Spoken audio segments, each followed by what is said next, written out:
Bonsoir, bienvenue à l'émission Grand Jury. Grand Jury aujourd'hui reçoit M. Nyankoro Yesamake.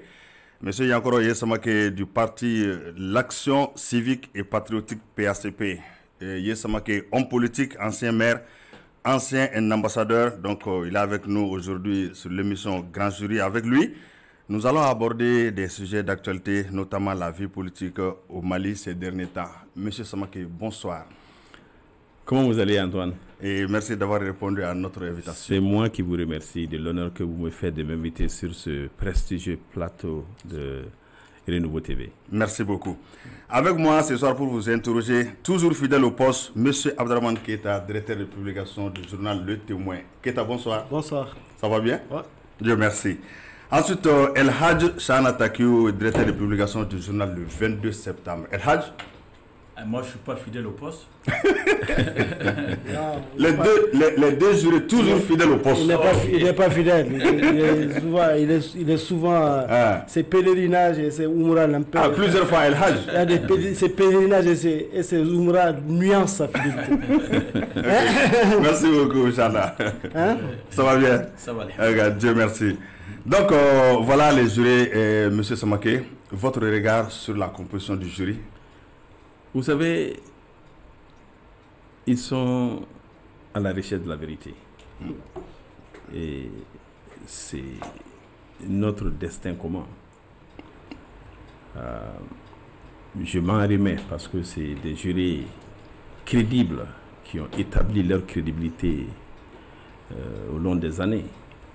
Il faudrait les remercier pour leur disponibilité à servir pour faire éclater la vérité sur l'actualité nationale, sur la politique publique nationale, sur le leadership en général. Et j'avoue, que ce soit au niveau national ou à l'international, vous faites la fierté du Mali. Des journalistes qui travaillent pour soutenir la bonne marche de l'État.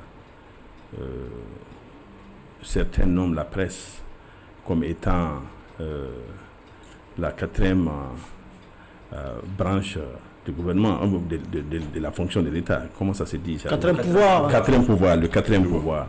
Vous l'assumez pleinement, avec objectivité, souvent avec passion. Mais j'avoue que je suis de ceux qui vous admirent. Okay. Merci beaucoup, M. Samake. Donc, M. Keita, un mot pour l'invité. L'invité. Bon, c'est un privilège, comme il l'a dit, de l'accueillir ici. Il a qualifié notre plateau de plateau prestigieux. Je pense que nous avons aussi un invité non moins prestigieux que Yesamake, que nous avions l'habitude d'avoir ici, mais depuis un certain temps, il a... Donc vraiment, nous pouvons que nous réjouir que vous ayez pensé à lui pour être vraiment... de la voix la plus prépondérante, la plus autorisée pour parler de l'actualité qui traverse actuellement le Mali. Voilà, nous l'avons connu sous toutes ses coutures. Nous l'avons connu comme fervent défenseur de cette transition. Aujourd'hui, son soutien à la transition est un peu nuancé par le cours des événements. Voilà qui justifie, entre autres, vraiment sa présence ici pour et édifier l'opinion sur ces changements et bien d'autres choses. Merci. Un mot pour l'invité. Oui, Abdraman l'a dit, c'est un soutien de la transition, c'est un homme de principe. Il faut défendre des principes, il faut défendre des valeurs. Il est parmi ceux qui défendent des principes et des valeurs. Si tu t'écartes de ces principes et des valeurs, il va s'éloigner de toi. Et je pense que c'est ce qui explique un peu sa distance par rapport à la transition. Sinon, c'est un patriote qui aide à longueur de journée ses compatriotes, qui construit des écoles, qui donne de l'eau aux citoyens. Il fait de bonnes choses pour les communautés. Donc, c'est un leader engagé dans la vie politique, pour prétendre gouverner un jour ce pays et améliorer les conditions de vie des populations. Je pense que c'est louable. C'est louable. Il mérite d'être encouragé. Mais cela dit, Il ne sera pas acquitté parce que simplement il fait de bons actes. Il sera acquitté sur ce plateau sur la base de ce qu'il va nous dire ce soir. Ces arguments. Bien sûr. Et il sera condamné pour quoi? Il sera condamné s'il s'éloigne de ses valeurs et de ses principes. Oui. D'accord, merci. Donc on va ouvrir le débat directement avec vous, El Hadj. Et Monsieur le Président, je pense que votre parti vient d'organiser son congrès. Vous avez été reconduit comme président. Pourquoi il n'y a pas d'alternance au niveau de vos partis politiques? Votre parti existe depuis très longtemps. Oui. Vous êtes l'éternel président. Chana, ça c'est frontal. Ça c'est frontal. Je pense qu'il a quitté le président d'honneur. J'étais président d'honneur. Pendant 10 ans, le PACP a été dirigé de main forte par Dr Omar Keïta de Baguineda. Depuis 1976, qu'il a été élu président du PACP. 76 ou 96 2016. 2016. Voilà, 2016. Depuis 2016. À la veille de mon départ en Inde comme ambassadeur, la conférence nationale a nommé Dr Keïta. Donc c'est 10 ans après que j'ai été sollicité. Vous lui avez confié la présidence, vous êtes venu... C'est un parti politique. C'est un parti politique qui a des instances et qui il a été élu dûment à l'appréciation des délégués et il a dirigé pendant 10 ans et avec des résultats palpables. Le PACP n'a jamais été aussi vivant que pendant le leadership de Dr Keïta, un leadership unique. J'aimerais prendre cette opportunité pour dire aux Maliens qu'il a mérité la confiance de moi-même et de la communauté PACP du Mali et de l'extérieur. C'est un homme d'une éthique exemplaire. C'est un homme, un médecin qui est aussi philanthrope autant que moi. Et donc, c'est vrai, le PACP peut-être est l'un des premiers partis politiques en dehors de l'ADEMA et peut-être en dehors de l'ADEMA. Et du SNID. Je ne sais pas. Est-ce que le SNID a changé de président? L'ADEMA a changé de président. Dans le cadre, moi je pense que vous parlez de la création, quoi. Non, le PACP date de 2011. Et donc, mais c'est l'un des rares partis à effectuer le changement de président. Donc il y a la démocratie, l'alternance au sein du parti. Et c'est vraiment le mérite qui est récompensé pour être membre. Il y a eu quand même 10 ans de constance pour un seul parti. Ça vient de ce que vous dites là. Cette caractéristique ne vient que d'être respectée chez vous. Il m'a remplacé. Vous étiez le premier président d'abord. J'étais le premier président, j'ai fait un seul mandat. Et vous l'avez remplacé? Je l'ai remplacé. Oui. Donc en réalité, nous savons comment nos partis fonctionnent. Vous l'avez cédé le témoin parce que vous avez été nommé ambassadeur. C'est incompatible avec la fonction de président. Vous lui aviez confié la présidence. Maintenant, Chana, vous serez très heureux de savoir qu'il y a des ambassadeurs maliens. Il y a des chefs de partis maliens qui ont été ambassadeurs. Maintenant, vous avez resté président de leur parti. Au moins, vous reconnaîtrez. Ambassadeur. Ah oui. Renseignez-vous. Rappelez-moi, moi. Non, moi, ça, c'est pas mon débat. Ce plateau n'est pas ambassadeur, président de parti. C'est vraiment incompatible? Je n'ai pas vu le texte qui dit que c'est le bon sens. Oui, le bon sens, d'accord. Le bon sens, mais ce n'est pas incompatible par les textes, je ne sais pas. Je ne saurais pas le dire parce que je souhaiterais honorer ce plateau prestigieux que de la vérité. D'accord, maintenant vous avez été le président, vous avez repris le flambeau. Quelle est votre ambition par rapport à votre parti?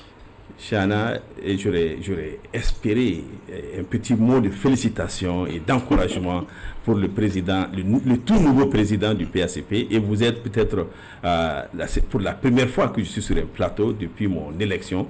Mais je vais vous répondre quand même. Le PACP, comme je l'ai dit dans le discours d'ouverture du Congrès, c'est un parti de proposition. C'est un parti de rupture. Nous sommes des libéraux. Nous avons opté pour cela. Notre engagement pour le Mali c'est dans la durée. Nous ne sommes pas pressés pour saisir le pouvoir. Nous sommes à la conquête du pouvoir et aussi à exercer le pouvoir. Mais nous le faisons dans un contexte où nous sollicitons, nous cherchons d'abord à établir un certain lien de confiance entre nous et l'électorat malien, entre nous et le peuple malien. C'est dans cette optique-là que j'ai été en fait sollicité pour briguer la présidence du parti. Bon, et alors, qu'est-ce que le parti attend de vous? Vous le savez au moins. Oui, bien sûr, c'est l'implantation du parti.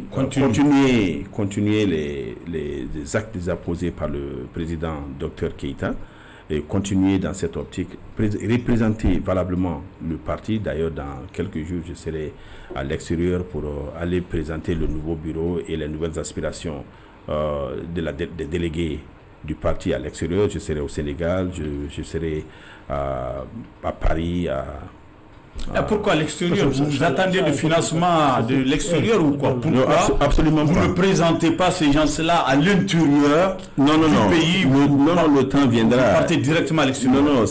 Pourquoi vous commencez par l'extérieur? Parce que c'est une coïncidence. Ce voyage était déjà prévu et donc je suis en route pour aller approcher la diaspora malienne. Ils font partie intégrante du processus de développement de ce pays. Et donc, ils comptent tout autant que ceux qui sont à l'intérieur. Et pour nous, puisque j'ai cette opportunité, je suis invité à un grand forum qu'on appelle Symposium de Saint-Gallen en Suisse, tout près de Zurich. C'est ma deuxième participation, tout frais payé. Et donc, je m'y rends pour cette conférence qui se tient du 7 au 8 mai. Et donc, de là-bas, je continue sur Paris, ensuite l'Espagne et l'Italie pour rencontrer non seulement la diaspora, mais particulièrement la communauté PACP. S'il vous plaît, monsieur le Président. Une petite question. Monsieur Samaké, l'extérieur, oui, mais quel est le niveau d'implantation de votre parti sur le territoire national? Le congrès passé en est un testament, un témoignage fort, où nous avons rempli la salle de 1000 places par ces temps qui courent au CICB. Les délégués sont venus de toutes les régions du Mali, les 20 régions. Les délégués sont venus des cercles du Mali. Le PACP... C'est représenté dans tous les cercles? Je crois qu'il y a 7 nouveaux cercles où nous ne sommes pas structurellement implantés, mais il y a des sympathisants. Par rapport à ce que nous faisons, aux œuvres que nous réalisons pour les Maliens des zones rurales, le PACP attire beaucoup. Par rapport au positionnement politique que nous faisons, par rapport à l'engagement politique et surtout le courage politique du PACP, j'avoue que nous n'avons jamais été aussi sollicités que de l'extérieur, que de l'intérieur. Oui, je vous en prie. Oui, effectivement, Monsieur le Président, il est vrai, vous aimez beaucoup rappeler que vous avez réalisé sans être au pouvoir beaucoup d'infrastructures scolaires, des biens, beaucoup de biens collectifs qui profitent à l'ensemble et beaucoup d'autres choses et autres là. Est-ce que ce que vous avez réalisé, ça porte quelle identité? Est-ce que c'est l'identité du parti ou bien l'identité propre de Yer Samaké? Ce qui fait d'ailleurs que Yer Samaké, bien qu'étant président d'honneur, a toujours surplombé quand même le président actif. Les Maliens apprécient les bonnes œuvres. Les Maliens ont soif d'un leadership de service. C'est pourquoi mon slogan et le slogan du parti, c'est diriger, c'est servir. Nous ne pouvons pas dissocier l'homme politique du serviteur du peuple. C'est là notre engagement, que nous soyons élus ou pas. Chercher des opportunités. Si chaque leader politique en avait la capacité et les compétences, croyez-moi, le Mali ne serait pas là où nous sommes. Encourager ces compétences-là. Encourageons ces compétences, ces capacités à pouvoir mobiliser des ressources. Donne-moi juste une seconde. Nous voulons savoir les principes. Vous savez que nous nous battons sur les principes. Est-ce qu'en réalité, il s'agit d'œuvres de Yer Samaké ou bien d'œuvres du parti? Par ailleurs, par ailleurs. Je vais vous donner une réponse nette. Il y a par exemple, selon la charte même des partis politiques en vigueur, une certaine comptabilité du parti. Est-ce que ce que vous réalisez est comptabilisé Non. dans la... Ouais, voilà, effectivement, ça. Non, non, absolument pas. Ça Ouais. peut ne pas être comptabilisé. N'empêche quand même que c'est des œuvres utiles que un membre du parti, quel que soit, Dr Keita par exemple, qui a ouvert une clinique à Baguinda, qui fait beaucoup de pro bono, c'est-à-dire des œuvres sociales dans le cadre de la santé à Baguinda. Il y a d'autres membres du parti qui s'efforcent, pas à la même échelle que ce que je fais. Et donc, il y a d'autres chefs de parti, et même souvent le président de la transition qui fait des œuvres sociales. Et Moussa Mara en fait beaucoup. Moussa Mara en fait, pas à l'échelle de hier, mais il fait comme il peut.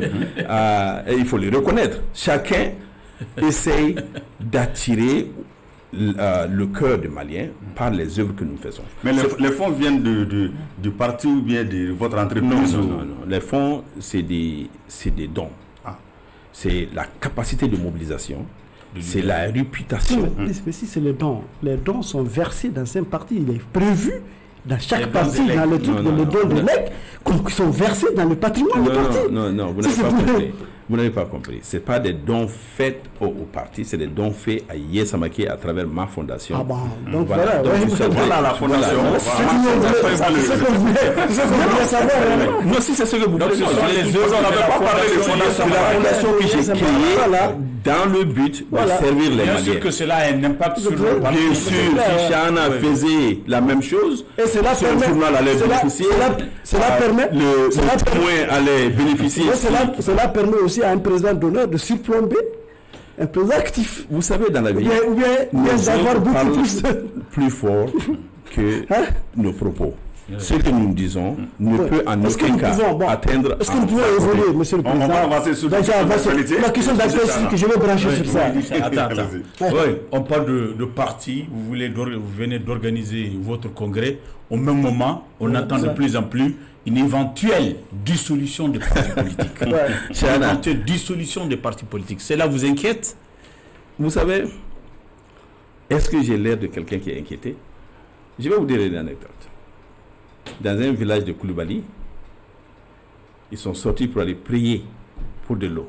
Pour aller prier le bon Dieu pour avoir de l'eau. Tout le village est venu. Il y avait un seul Samaké dans ce village de Koulibaly. Il est venu avec son parapluie. Et juste à la sortie de la mosquée, il a commencé à pleuvoir. Et donc il était le seul à avoir foi en ce qu'il faisait. En la prière. Moi j'ai foi. Le PACP a foi qu'il n'est point possible. Vous êtes d'ailleurs un homme de foi. De dissoudre. Tu attaques le Koulibaly à l'air absent. Il ne faut pas les défendre quand même. Non. Ce que je dis, pendant que les autres s'inquiètent, pendant que les autres s'agitent que les partis seront dissous, c'est en ce moment même que nous choisissons d'organiser notre congrès pour 5 ans. Nous avons élu un bureau de 5 ans parce que nous croyons fermement que la Constitution ne permet à aucun homme ou une femme, sous la clairvoyance et la vigilance du président qui a prêté serment, un officier, ou dans la Constitution du Mali, il y a 4 principes sacro-saints qui sont inviolables, notamment le mandat du président, la laïcité, la république et le multipartisme. Je l'ai dit avec conviction qu'il n'y a aucun moyen qu'un individu puisse parvenir à convaincre et la justice malienne et le président de la transition à dissoudre, à violer flagramment la constitution de cette façon. Parce que c'est dangereux. Vous ne pensez pas qu'on pourrait tordre le cou à la loi? Je ne pense pas qu'on pourrait violer flagramment la constitution. Parce que ce n'est pas n'importe quel point de la constitution. La présidence est adossée à la constitution. Les institutions de la République sont adossées, la justice est adossée, la liberté des citoyens est adossée à cette même condition. Il y a beaucoup de violations tous les jours. Si nous nous permettons, la dissolution des partis pourrait en être une violation de plus. Ce que je dis, ça fait partie des 4 principes sacro-saints. Si nous froissons la Constitution et la jetons dans la poubelle, ça veut dire quoi? Que même le coup d'État n'est plus un crime imprescriptible. voulons-nous prendre ce risque-là? C'est le document fédérateur de chaque Malien. Nous avons une loi fondamentale qui est la Constitution. Et de façon flagrante, vous pensez réellement, en dehors des bruits que nous entendons, moi je mets ça dans ce cadre de bruit parce que c'est aussi une façon de gérer. C'est pour cacher. Vous voulez dire qu'il n'y a aucun signal réel de dissolution des partis politiques de la part des autorités? Il n'y a pas aucun signal. Je ne le vois pas. Parce que je dis ça pourquoi. Vous n'êtes pas au Mali, vous ne suivez pas l'actualité au Mali, vous n'avez pas suivi les concertations régionales. J'ai suivi les concertations. Ben, les concertations, les représentants du peuple, semble-t-il, ont dans toutes les régions demandé la dissolution des partis et 5 ans pour le président de la République. C'est une violation de la loi que de dire, d'inciter à la violation de la Constitution. Tous ceux qui le disent doivent être poursuivis. C'est comme dire allons faire un coup d'État. C'est la même chose. Qu'est-ce que vous avez? Quelqu'un peut même dire faisons un coup d'État au Mali. Est-ce que c'est un crime ou pas? J'ai dit quel pouvoir avez-vous pour empêcher une éventuelle dissolution des partis politiques? Ma croyance ferme à la Constitution, mon sens de républicain me dit que la Constitution du Mali vaut quelque chose. Et c'est pourquoi je n'ai jamais été, ma foi en cette Constitution n'a jamais été ébranlée jusqu'au jour. Monsieur Samake, une petite question. Est-ce que le PACP a participé aux concertations? Les récentes concertations, on n'y a pas été invité. Les partis politiques qui participent, ils sont 2. Et croyez-moi, ces concertations sont insignifiantes. Il n'y a que 440 Maliens qui y participent. Mais auparavant, ces partis avaient fait des propositions. Est-ce que le PACP a fait ça auparavant? Le PACP fait partie des 101 partis politiques qui se sont associés pour faire des recommandations au ministre délégué auprès du Premier ministre. Mais j'allais dire ceci, il n'y a que 440 participants. D'abord, l'État dit qu'il y a eu 76 000 participants aux ANR. Les ANR n'ont jamais dit qu'il faille aller à la dissolution des partis politiques. Les ANR ne pourraient pas dire cela parce que c'est une violation de la Constitution. Et donc, c'est 440 personnes qui incitent à la violation et qui doivent être inquiétées par la justice. C'est exactement la même ampleur que quelqu'un qui dit faisons un coup d'État. Oui, mais monsieur Samake, combien de personnes, lors du dialogue intermalien, avaient demandé à ce que on rajoute à la longueur de la transition, avait demandé à ce que les colonels soient portés au grade de généraux? On demandait beaucoup d'autres choses que vous avez acceptées. Est-ce que par ailleurs... Que j'ai accepté, vous tous, nous avons accepté, nous avons la toléré. Vous l'avez... Voilà. Mettez cela à la première classe politique, je n'ai pas dit vous. Non, les Maliens. Les Maliens, effectivement, les Maliens. Les Maliens. Pas tous les Maliens. Certaines voix dissidentes ne l'ont jamais accepté, mais vous ne faites pas partie de ces voix dissidentes-là à l'époque. Est-ce que par ailleurs... Non, je n'ai jamais participé au DIM. Oui, mais les ANR, oui, mais les dialogues maliens n'étaient pas maliens. Le DIM avait des conséquences. Le DIM a eu des conséquences qui devaient inciter les gens à prendre des positions à l'époque qu'ils n'avaient pas prises. C'est pour cela qu'on évoque cette. Est-ce que quelque part, ce que nous sommes en train de vivre n'est pas la conséquence des allégeances, d'une accumulation d'allégeances antérieures? Ce qui m'étonne, M. Keïta, c'est que nous ne sommes pas en train de parler des besoins fondamentaux, des aspirations des Maliens sur ce débat. Je dis ça pourquoi? L'objectif de cette incitation à la violation de la Constitution, pour moi, c'est à dessein de détourner l'attention des vrais débats, des vraies questions, des questions existentielles pour le Malien, des questions d'électricité, des questions de sécurité. Mais pourquoi vous vous y attardez alors si ce n'est pas un débat alors? Quand on pose la question... Non, on ne se contredit pas. Moi j'ai été clair, ce n'est pas un souci pour moi. Vous vous contredites en le disant, puisque vous dites qu'en réalité il s'agit de choses fondamentales. qu'il faut défendre puisque ça concerne la Constitution. Non, j'ai dit clairement que je ne défends pas. Que j'ai la conscience tranquille et que j'ai foi à la Constitution. Non, vraiment, ce point n'est pas une attaque contre vous. C'est vous. Moi, je le sais. Le débat aujourd'hui national est centré sur... Je le sais. Non, je le sais que ce n'est pas... S'il te plaît, laisse-moi te dire mon truc. En dissolvant les partis politiques, est-ce que demain les gens auront l'électricité? En dissolvant les partis politiques, est-ce que la sécurité va s'améliorer? En dissolvant les partis politiques, est-ce que ça va résoudre la corruption rampante dans ce pays?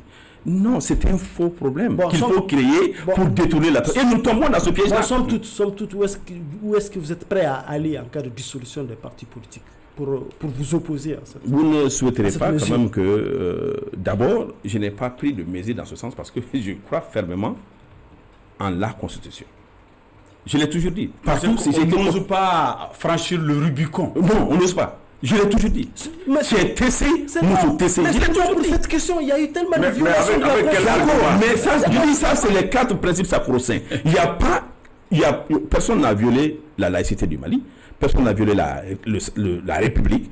Personne n'a violé les 5 ans. Personne n'a violé le multipartisme. Même les crimes imprescriptibles ont été violés. Bon, nous sommes allés de là à créer une nouvelle constitution. Le coup d'État contre de là, nous sommes allés à une nouvelle constitution promulguée par le président qui est là. Votée par les Maliens. 70% des électeurs ont dit oui que le multipartisme intégral ne peut pas être changé de la Constitution. C'était dans l'ancienne Constitution aussi. Oui, la même chose. Mais maintenant, c'est voté. En tant que crime imprescriptible était également dans l'ancienne Constitution. Et cette nouvelle Constitution. Et le président actuel a voté sur l'ancienne Constitution. Il a prêté serment. Nous allons avancer, M. Chara. Je vous ai dit le fond de ma pensée. J'ai compris le fond de votre pensée. Vous êtes opposé à une éventuelle dissolution des partis politiques. C'est impensable. Pour autant, est-ce que vous êtes favorable pour une prolongation de la transition? Absolument pas. De 5 ans? Absolument pas. Absolument pas. Absolument pas. Est-ce que les deux ne vont pas ensemble? On dissout les partis pour permettre au président d'avoir 5 ans et après, jusqu'à ce qu'il verra quand est-ce qu'il va faire l'ouverture politique. Nous ne souhaitons pas. Dans un post sur les réseaux sociaux, j'ai alerté les autorités du Mali que le Mali n'a pas besoin d'une autre perturbation. Il ne faut pas aller trop loin dans la quête du pouvoir en dehors des urnes. Le seul pouvoir qui vaille aujourd'hui, c'est le pouvoir du peuple. Les peuples déclarés, autoproclamés, ne constituent pas de peuple. Le peuple sort, la voix du peuple sort uniquement des urnes. Toute autre chose est de l'amalgame. La voix du peuple. On a dit dans la nouvelle constitution que la seule façon de prendre le pouvoir au Mali, c'est par les urnes. Et cela est dit aussi clairement dans cette même constitution qu'un militaire ne peut pas être candidat à moins qu'il démissionne 6 mois avant les élections. Ce sont des paravents, ce sont des protections pour éviter aux Maliens des bains de sang, pour éviter aux Maliens des crises post-électorales. Je suis d'accord que certains soient frustrés et inquiets qu'on a annoncé ceci, on a annoncé cela. Moi, je reste ferme dans ma conviction que nul ne peut changer cette constitution. Même si on faisait une nouvelle constitution, elle nous impose d'inclure ces 4 principes sacro-saints. Et si on suspendait la constitution avant une éventuelle dissolution de... Bon, ça, ce serait une guerre ouverte sur la démocratie. Pour être dans la légalité. Ce ne serait plus une question de parti politique. La liberté de la presse serait en danger. La liberté syndicale serait en danger. Bien sûr. Cela n'est pas le seul problème des partis politiques. Levez-vous si tel est le cas. Non, mais comme vous tenez tant à la légalité parce que la constitution est là, pour vous, ce n'est pas possible de dissoudre les partis politiques parce que ça violerait la constitution. De façon... Et si vous êtes à force de dire ça, le pouvoir peut trouver des paravents pour éviter cette dissolution en suspendant d'abord la constitution et en dissolvant vos partis. Si les autorités de la transition voulaient assumer le coup d'État, ils l'auraient assumé depuis le début de ce coup d'État. Les dangers qu'ils vont créer en dissolvant, en suspendant la Constitution, ça veut dire que le Mali rentre dans la jungle. C'est-à-dire la loi du plus fort est toujours la meilleure. Et c'est pas ce que nous voulons.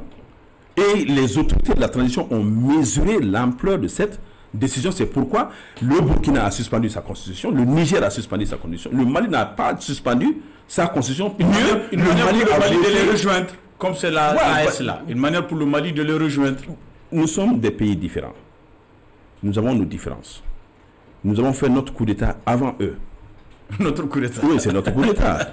Et donc, aujourd'hui, nous avons fait le choix de rester un État de droit. Nous avons fait le choix de garantir les libertés individuelles, de garantir... Mais dans la pratique, disons-nous la vérité, monsieur, est-ce que dans la pratique, ce choix-là, concrètement, le choix d'être un État de droit a été pendant tout ce temps-là respecté par le pouvoir? Bien sûr qu'il y a eu des violations. Bien sûr qu'il y a eu des violations. Alors, il y a eu des violations dans même des régimes démocratiques. Je ne les défends pas. Mais ce qu'il faut savoir, d'abord, maintenir la Constitution est un plus. Nous avons une Constitution qui nous protège, même si c'est très peu. C'est mieux que ceux-là qui n'ont pas de Constitution. Et donc, ce que je souhaiterais, que les Maliens... Est-ce que ce n'est pas un faux débat que nous avons en Constitution? Parce qu'on le sait. Non, parce que la dissolution des partis politiques, c'est un faux débat. Autant que... On ne sait même pas quel est le régime constitutionnel dans lequel on se trouve actuellement. Nous avons trois constitutions. Dans cette confusion, nous avons une chance. Nous avons une ancienne constitution qui est en vigueur encore. Donc on continue à exploiter la nouvelle constitution qu'on vient de voter. C'est pourquoi je dis, cette confusion est entretenue et créée pas par moi, pas par le PACP. C'est déjà une trivialité que vous avez. Oui, d'accord. Tout cela est mieux que la dissolution pure et simple de la Constitution. On a fait un choix. Ils ont fait un choix. Les conséquences, ils ont voulu éviter les conséquences de la dissolution pure et simple des partis politiques et de la Constitution. Bon, selon vous, M. Samaké, est-ce qu'aujourd'hui, dissoudre les partis politiques est assimilable à un parjure? Absolument. Je l'ai toujours dit. Le président a prêté serment. La Constitution interdit. Il dit de protéger et la Constitution et les institutions. Vous voulez que je vous lise le serment? Oui. Non, allez-y. Non, c'est pas le serment. D'accord. C'est important. Oui. Je l'ai posté sur les réseaux sociaux. Oui. Avec une photo du président de la transition levant sa main droite. En train de jurer. Un officier supérieur de la nation. Et vous pensez que ce serment n'avait pas été violé avant cet épisode-là, s'il intervenait? Keïta, on peut demeurer sur ces détails. Vous le savez autant que moi, les manquements qui ont eu lieu, donc on est déjà dans le parjure alors? On est dans des manquements. Mais on n'est pas dans le parjure encore? Vous pouvez nommer comme vous voulez. Mais moi, je dis quand même qu'il y a des limites. Pour moi, il y a des limites tracées par la Constitution. Pas moi qui les tracées. Ouais, mais c'est la Constitution a tracé des limites. Il ne faut pas franchir. Est-ce qu'on peut acter aujourd'hui que cette question, que la transition aujourd'hui avec cette question divise les Maliens? la transition elle-même divise les Maliens. Ah bon? Par son existence, divise les Maliens. Expliquez-vous. Il y a des Maliens qui sont foncièrement opposés à la transition. Il y a des Maliens qui sont foncièrement supporters de la transition. Ce que je veux dire, aujourd'hui, nous devons nous focaliser sur... Ce qui fait des Maliens de façon d'un Djougou et de façon d'un Newman. Absolument. Et absolument, vous êtes d'accord avec ça? Non, c'est ce qu'on a fait. On a catégorisé les Maliens. La vocation d'une transition, c'est de rassembler les Maliens pendant un temps, une période courte, déterminée. Et c'est pourquoi j'ai toujours dit que plus ça dure... Qu'est-ce que vous avez fait en tant que soutien de la transition dans ce sens? Plus ça dure... À l'époque, quand j'ai toujours alerté. Ma soutien n'est pas à une personne. Je suis toujours soutien de la transition pour qu'on aille vers sa fin. Et j'ai toujours dit, l'ennemi numéro 1 sur ce même plateau, l'ennemi numéro 1 d'une transition, c'est sa durée. Et j'ai toujours dit, chaque Malien savent, je suis monsieur, plus ça dure, plus c'est dur. Et donc ma position ne change pas par rapport à des individus, ça change par rapport à des faits. Aujourd'hui, est-ce que vous avez des propositions claires à formuler aux autorités par rapport à la marche problématique des partis politiques et par rapport à un éventuel rallongement du mandat. Vous me donnez l'occasion. Vous me donnez l'occasion. Oui. Les partis politiques, c'est qui les crée? C'est l'État. C'est qui les crée? Non, l'État donne. Oui, c'est la création. Non, nous exprimons le besoin, nous exprimons. Oui. Et c'est l'État qui autorise. L'État autorise, oui. Les 300, 200, 300 partis qui sont créés, c'est l'État qui a créé ces partis-là. Et souvent, c'est pour des besoins de l'État. C'est pour des besoins du régime, même pas de l'État. C'est des régimes qui créent ces multitudes de partis pour des besoins électoraux, pour des besoins politiques. C'est pas Yessamake ou le PACP qui crée ces partis politiques. C'est l'État qui a le devoir de contrôle de ces partis. Chaque parti créé, d'abord, doit passer par des qualifications.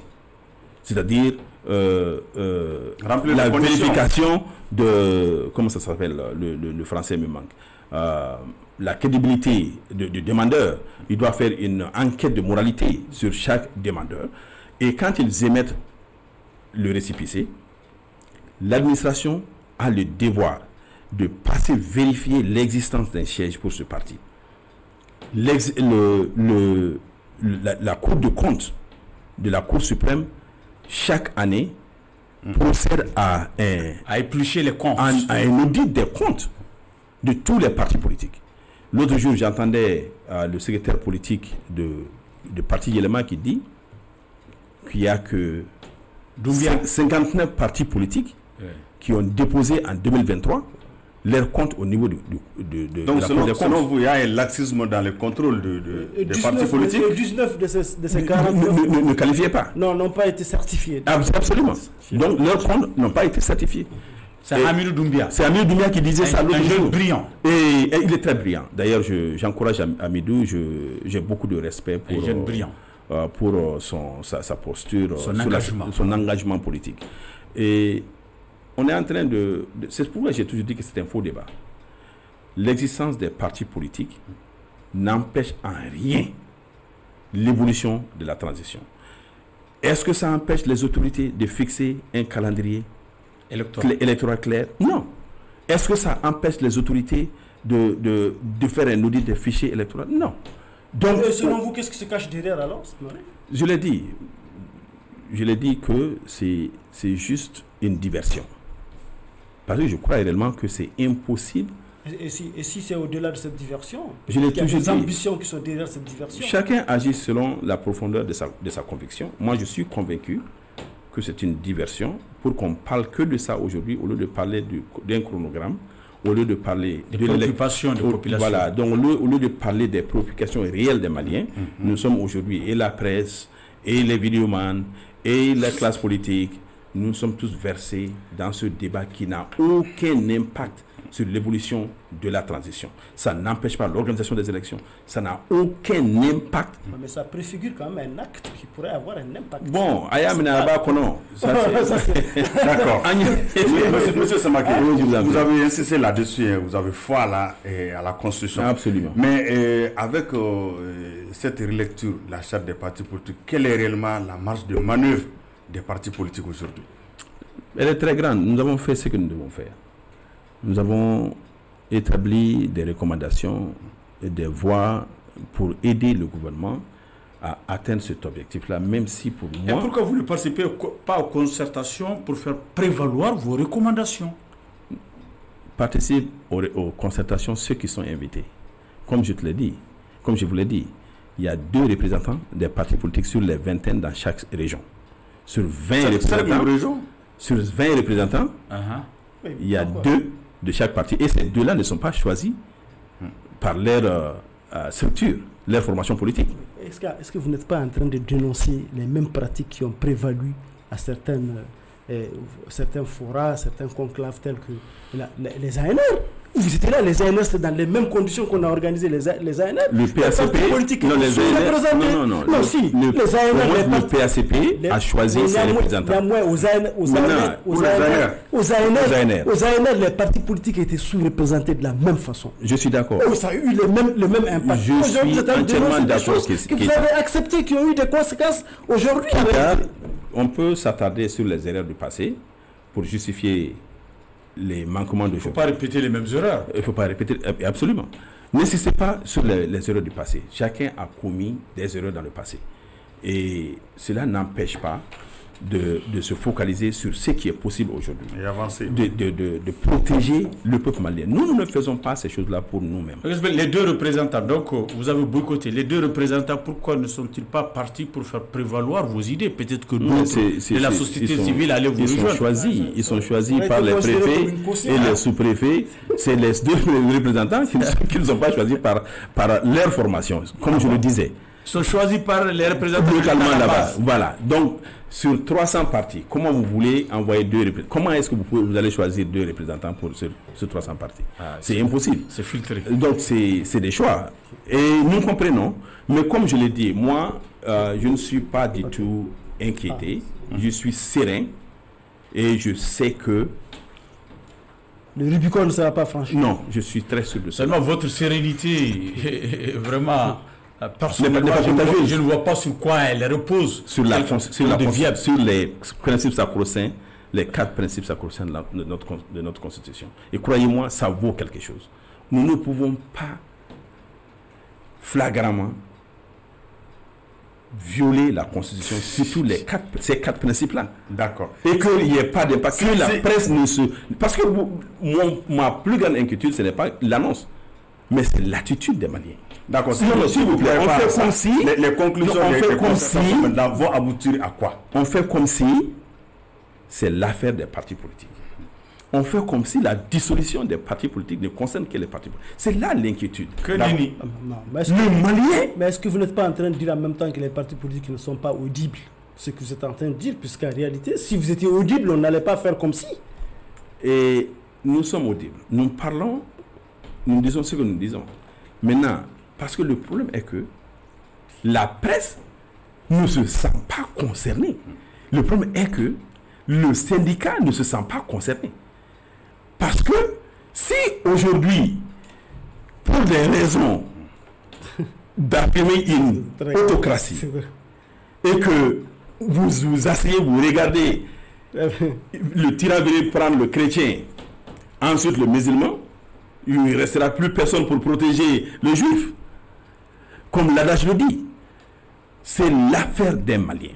Si nous sommes engagés aux valeurs et principes démocratiques, la dissolution des partis politiques vous concerne parce que après les partis politiques, c'est les syndicats. Après les syndicats, c'est la presse. De la même façon que la fermeture des médias vous concernait. Absolument, nous nous sommes battus. De la même façon que l'arrestation de certains hommes de médias et d'autres hommes politiques qui ont été pour délit d'opinion. Là, encore, nous avons été les seuls. La presse, nous avons manqué ce soutien de la presse. Il faut que, quelque part, que le peuple... Qu'est-ce que le PACP a fait contre ces fermetures de radio? Nous sommes montés au créneau tout comme vous. Les réseaux sociaux sont là. Nous avons fait des vidéos, nous avons fait des posts, nous avons tenu, nous avons fait des communiqués. C'est là aussi la limite. Ça aussi la limite. Moi, je n'ai jamais accepté les violations.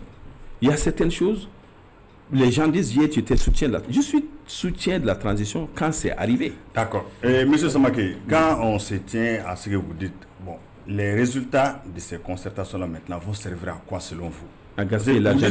Vous avez quoi et vous avez foi à la Constitution et vous ne croyez pas qu'il y aura une dissolution. Maintenant, et les conclusions de ces concertations? Les conclusions, c'est que l'État a gaspillé les ressources rares de contribuables.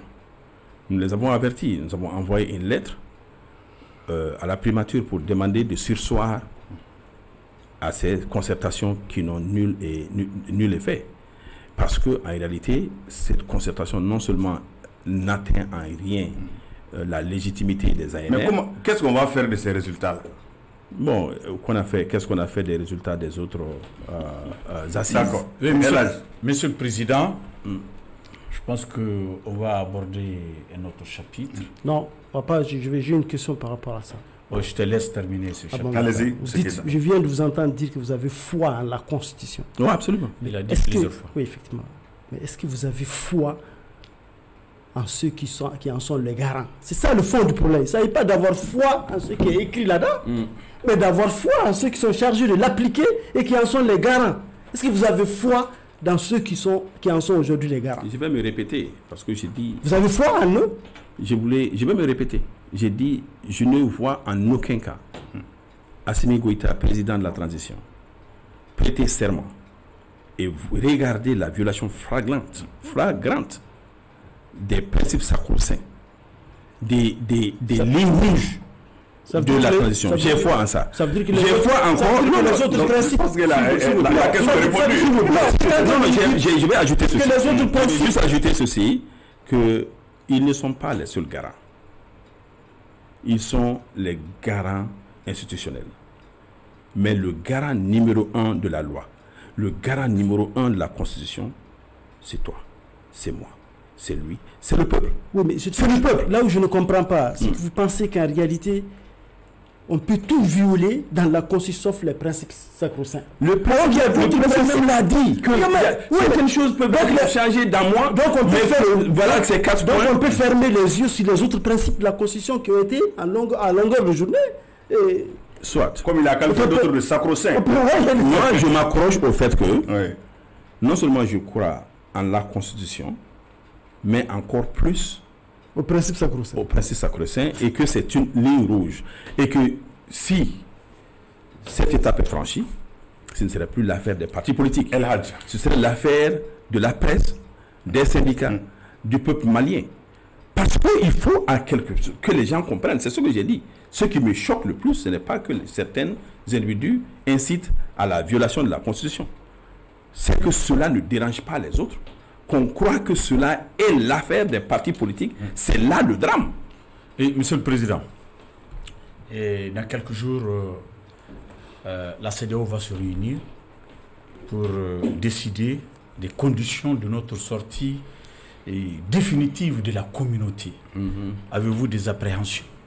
Absolument, je l'ai toujours dit. Moi, je suis l'un de ceux qui ont toujours dit que ce n'était pas une bonne idée de scinder le Mali de la CEDEAO. J'ai alerté sur les conséquences tant diplomatiques qu'économiques. J'ai dit que la CEDEAO, c'est l'une des entités sous-régionales les plus intégrées au monde, peut-être plus que l'Union européenne. Ça surprend les gens. On n'a pas suffisamment parlé aux Maliens. Pas plus que l'Union européenne, là on ne serait pas d'accord. Bon, vous pouvez ne pas être d'accord. Mais en Afrique, oui. Pas plus que l'Union européenne. À mon entendement, même plus que l'Union européenne. Mais vous allez le savoir. C'est vrai qu'il y a des étapes que la CEDEAO a franchies avant l'Union européenne. Merci. A franchi, mais n'est pas intégré plus que l'Union européenne, où il y a des élections directes, même pour être député. Au niveau de la CEDEAO, on désigne, chaque entité désigne. Non, allons-y, ce n'est pas la même chose. Et je dis que le Mali a sa place dans la CEDEAO. Cette place demeure. Ce n'est pas irréversible. Ce n'est pas contraire et en conflit avec la création de l'AES. Et aujourd'hui, pour des raisons que nous ignorons, il est devenu, comme on dit, un point d'honneur pour les autorités actuelles de quitter la CEDEAO. Un pays ne se gère pas par des émotions. Et ce n'est pas pour la même raison qu'on veut dissoudre les partis. À la préservation du pouvoir. Oui, absolument. J'avais ce élément-là. Vous avez demandé ce qui se cache derrière. Quoi tu dis? Des ambitions qui se cachent derrière. Oui, non, ça on le sait, on l'a dit. Moi, j'ai toujours parlé de ça.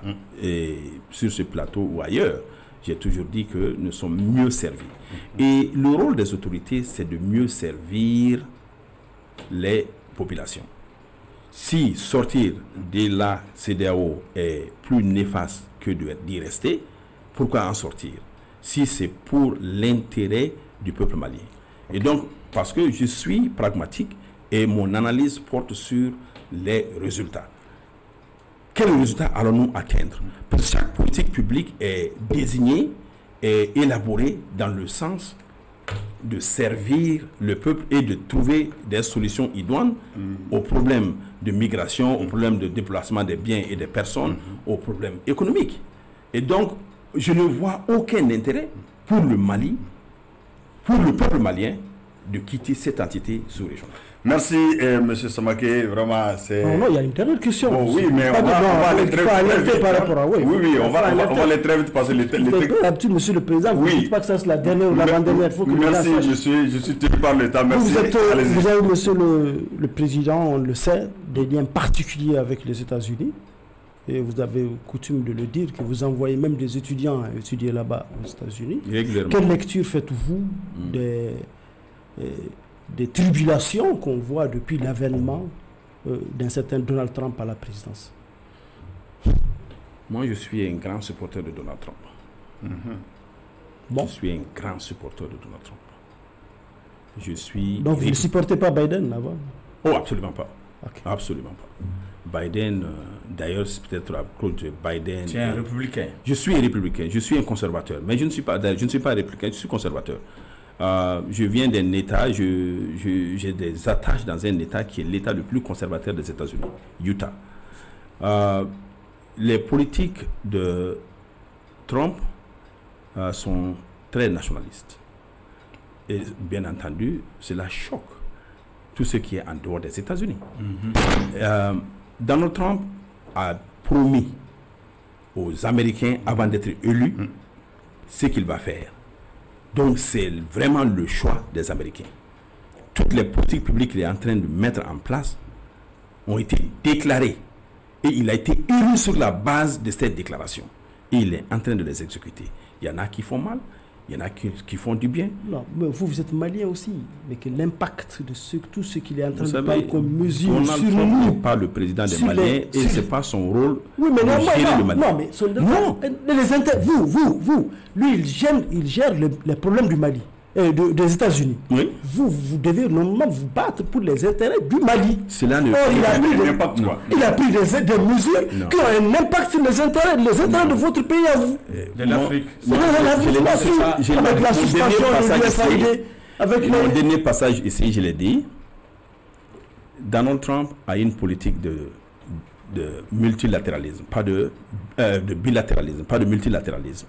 Il dit le Mali peut tirer son épingle de cette intimidation que le monde entier est en train de regarder.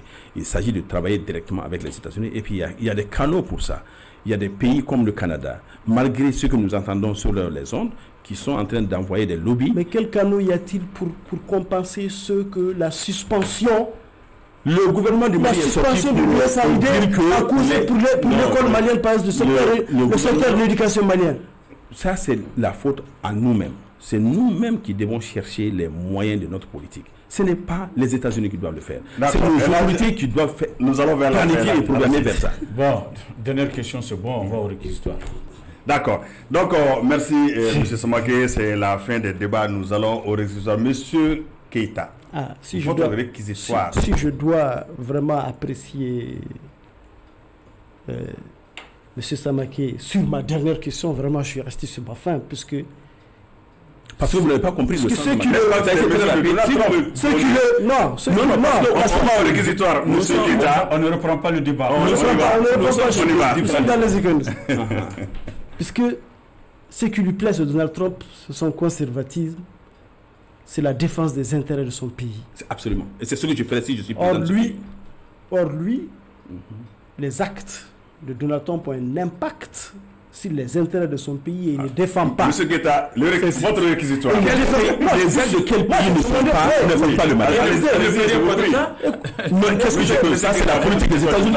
Écoutez, non, ce que je peux, c'est de conseiller mon pays à faire des actions qui peuvent contribuer à alléger ses actes. Moi, je suis dans le réquisitoire. Ton réquisitoire, je vous le garantis. Je commence par ça. Voyez, aussi, je dois le juger par rapport à ça. C'est que vraiment, j'allais apprécier quand même que Donald Trump est beaucoup plus patriote que lui.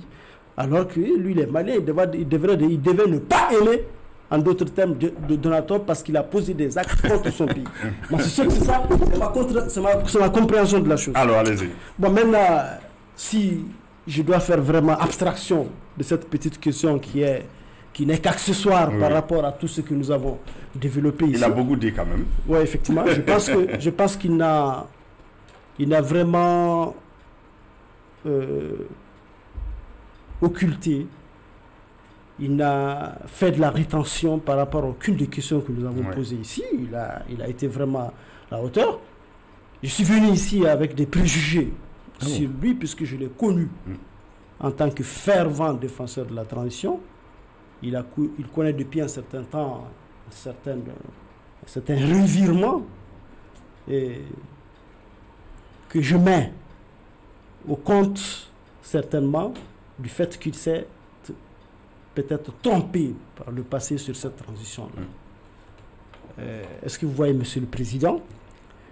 Donc, je ne lui en veux pas de se repentir par rapport à tout ce qu'il a eu à dire, tout ce qu'il a eu à défendre pour le compte de cette transition par le passé, pourvu que ce qu'il est en train de prendre comme position soit mis au compte en réalité du fait que ses attentes avaient été déçues par rapport à ce sur quoi il comptait. Et en conclusion? En conclusion, je pense qu'il n'est pas mauvais sans se confesser, de se repentir. Et je vous demande de le libérer. El Hadj. Merci, Monsieur le Président. Contrairement à mon voisin, moi je pense que ce n'est pas une repentance. C'est quelqu'un de bonne foi, comme beaucoup de Maliens, comme beaucoup de leaders, qui se sont dit qu'il faut accompagner la transition pour sa réussite. Parce que si elle échoue, ça va être très grave pour le Mali. C'est pourquoi certaines même, comme on le dit, mauvaise foi, bon cœur, ont accompagné la transition. Mais accompagner la transition sur la base des principes, sur la base des valeurs. Si les principes sont violés, les valeurs ne sont pas respectées, on prend ses distances. Est-ce une repentance? De mon point de vue, je ne crois pas que ce soit une certaine repentance, mais c'est une certaine vision, un certain respect vers soi-même. Ce n'est pas parce qu'on soutient quelqu'un qu'on va tout accepter de lui, qu'on va avaler des couleuvres. Moi, je le mets dans ce cadre-là. Je trouve que c'est un homme de principe. C'est un homme de principe. Lui, comme tous les autres partis, je pense que doivent se battre pour éviter une éventuelle dissolution des partis politiques. Ici au Grand Jury, nous l'avons toujours dit. Nous défendons la démocratie. Nous défendons le multipartisme intégral. Nous défendons la liberté d'expression, la liberté de penser, la liberté d'agir, les libertés tout court. Quand ces libertés sont menacées, nous ne pouvons pas l'assumer. Nous ne pouvons pas être d'accord avec les menaces qui pèsent sur les libertés. C'est pourquoi nous soutenons les partis politiques. Nous souhaitons que les partis ne soient pas dissous. Et quelqu'un qui a ces principes-là, Monsieur le Président, c'est une bonne graine. Une bonne graine à s'aimer pour qu'il y ait d'autres bonnes graines encore un peu partout. C'est pourquoi, Monsieur le Président, je vous demande de le libérer. Il faut le libérer. C'est un politique aujourd'hui qui est bon, qui a une vision et qui défend les libertés. Comme il l'a dit, aujourd'hui c'est les partis politiques, demain c'est la presse. Déjà, nous, il y a une épée de Damoclès sur nos têtes, nous marchons sur 2 œufs, mais cela ne nous empêche pas de défendre encore Abdraman Keïta comme il sait le faire, la liberté d'expression, la mère de toutes les libertés. Libérez-le, Monsieur le Président. Merci, merci, Chana. Donc, Monsieur le Président, vous êtes libre. Moi, je me range derrière les 2 réquisitoires. Donc, vraiment, vous êtes libre. Le dernier mot vous revient. Je suis tout honoré. Comme je l'ai dit, c'est un plateau prestigieux. Et souvent, les divergences même des membres du jury fait le prestige de ce plateau. J'en viens à apprécier la longueur d'onde de compréhension de mon combat. C'est un combat de principe. Je me bats pour les principes et les valeurs démocratiques. Je suis républicain. Ce sont des valeurs et des principes que je ne négocie pas. Ça me met dans de l'eau chaude, très souvent. J'ai cru à un certain moment que cette transition avait une vision et une trajectoire limitée. Je les ai soutenus, bec et ongle. Donnons-leur l'occasion de sortir de cette transition. Il n'a jamais été mon intention et mon soutien pour que cette transition dure. Parce que nous nous sommes levés en tant que citoyens engagés pour demander que les choses changent. Ce n'était pas un combat de personne. J'ai bénéficié de la confiance de Feu Ibrahim Boubacar Keïta, de sa largesse, de sa bonté. Mais ce qui est bon pour le peuple malien est meilleur que ce qui est bon pour Yaya Samake. Ça, c'est mon combat. Je suis venu au Mali. J'ai abandonné les États-Unis pour venir m'installer à Ouéléssébougou pour la simple raison de me battre pour l'installation, la préservation des valeurs et principes démocratiques. Ces valeurs-là s'exercent souvent à mon détriment, au détriment de mon peuple. Le combat nous appartient aux Maliens de nous engager beaucoup plus pour notre constitution. Dans le pays comme l'Inde, il y a une journée dédiée à la République, du Republic Day en Inde. Parce qu'il n'y a pas une autre façon de gérer un pays que par la démocratie. Aucun pouvoir, aucun régime n'égale la démocratie. Je ne soutiendrai jamais qu'un régime militaire soit comparé à la démocratie. Il n'y a pas photo, il n'y a pas de comparaison.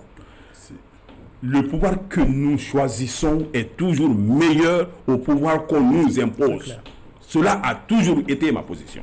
Merci. Et je vais finir par remercier les membres du jury pour leur clémence. Mais continuer à leur signifier mes encouragements, à leur signifier mon admiration. C'est pas une clémence. Oui, quand tu es libéré, ils ont toujours une bonne raison de te retenir. La loi est la loi, mais il y a aussi la clémence. Merci pour cette clémence. Mais le plus important pour moi, c'est le rôle que vous jouez aujourd'hui au Mali. Merci beaucoup. Continuez à soutenir la vérité. Continuez à proclamer les valeurs et principes démocratiques.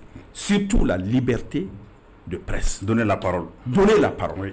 J'ai dit la seule voix qui compte pour un peuple, c'est la voix qui sort des urnes. Ce ne sont pas des voix autoproclamées. Il n'y a pas un peuple autoproclamé. Le peuple se décide seulement et uniquement dans les urnes. Et la Constitution du Mali protège ces 4 choses. Les 5 ans de mandat, la laïcité, la république et le multipartisme intégral. Peuple du Mali, engageons-nous pour ces valeurs. D'accord, on va terminer sur ces mots. Merci, M. Samake, président fraîchement élu par le PACP. Donc nous vous souhaitons vraiment bon vent. Et vraiment réélu. Ok, d'accord, il n'y a pas de problème. C'est comme dans votre temps, je suis revenu. Donc vous êtes libre vraiment pour aller continuer ce combat politique, ce combat est pour la démocratie. Merci M. Keïta, merci El Hadj. Donc mesdames et messieurs, c'est la fin de l'émission Le Grand Jury. On était aujourd'hui avec Mahamadou Zer Traoré et Fousseni Daou à la réalisation et au son. Merci, nous vous donnons rendez-vous pour un autre numéro de Grand Jury.